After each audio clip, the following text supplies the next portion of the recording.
Jesus' name.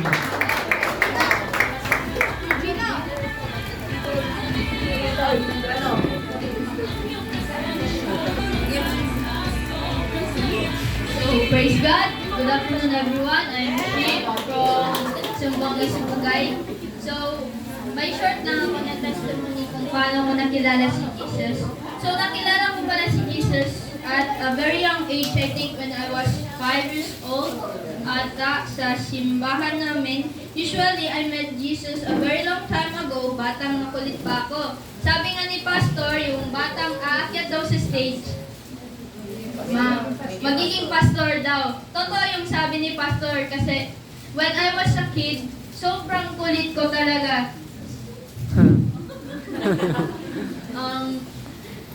Nagsisirap ako ng mga instruments. Nung una pa nga, malapit ko na nasira yung TV namin. Sa sobrang kulit ko po. Pero, praise God, paglaki ko when I was 7, sa simbahan namin, usually, at a very young age, I already know Jesus, but I didn't know all of Him yet. Siyempre, bata pa ako nun. Konti pa lang yung understanding ko sa Bible. Litong-lito pa ako, bakit nakapasok si Paul? Prosecutor siya ni Jesus Christ. Oh, tapos nakapasok siya doon, siguro gulat-gulat yung mga disciples, bakit andito siya? Tapos kung totoo ba si Jesus Christ or gawa-gawa lang ng mga tao, and kung sino talaga si Jesus Christ, sino nagsulat ng Bible, and the biggest question is, if there's a loving God, why do He allow us to suffer if He loves us so much?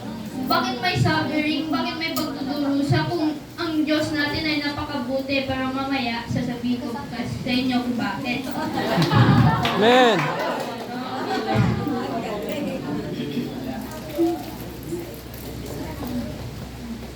Then when I was 7, I dreamed of becoming a worship leader. Yun. Wait lang po, nawala na ako. Yung batang makulit dati, praise God, ngayon nagsiserve na ako as a worship leader and youth leader in our church. Wow. So at that moment that I've said that naisip ko, paano nga ba if I became a worship leader? May change ba? Mahirap ba?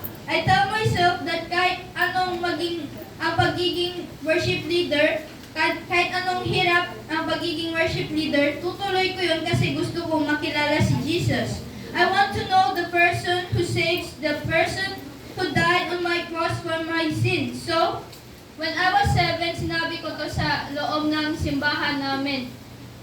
Bata pa ako, mahilig na ako magkanta para kay Jesus sa pulpit. So talagang... Ay, sample. Anong kanta po? Ikaw, kung ano yung alam mong kanta? Sige, proceed ka. Gusto na yun? Later na lang.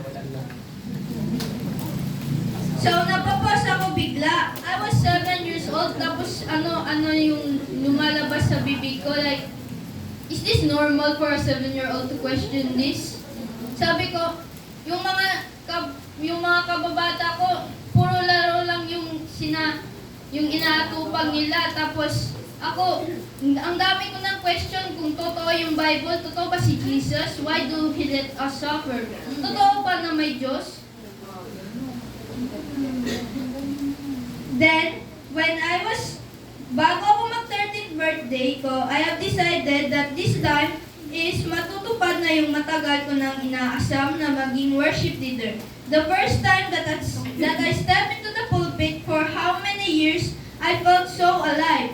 I felt something in my chest that in how many years of my life I never felt before. So nagtaka ako, ano yun? Like God.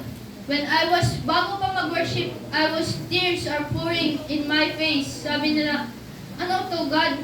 Parang ba't ang gaan? I felt so alive. And pagkatapos ng worship namin, I realized that it was the fire of God. It was the Holy Spirit that was moving in me. Wow. That's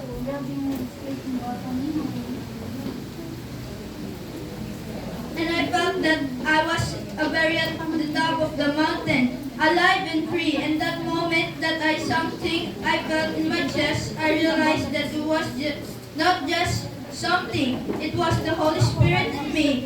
I felt the fire of the Lord since that day. I made a promise to the Lord. So nag-promise ako since that day, bago ako nag-step ng pulpit pagkababa ko. So I promise not just to myself but to the Lord that hindi ako mag-stop to sing praises and glory to His name, because since bata ko, ito na talaga yung gusto ko. And so when October 7, nung na-diagnose ako, galing kami sa piyesta and umuwi ako ng madaling gabi. Araw. Madaling araw. Natulog na kami nun. Tapos pagising ko, bigla na lang nawala yung voice ko and I was like, chop, chop, chop, chop.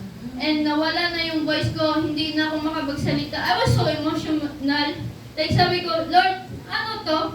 Okay lang siguro na maging bulag ako, maging pilay ako, pero huwag mo kunin yung voice ko. Nagmamakaawa ako sa iyo. And then, the pastor go there and pray for me that nakarinig kasi ako ng mga voices noon eh.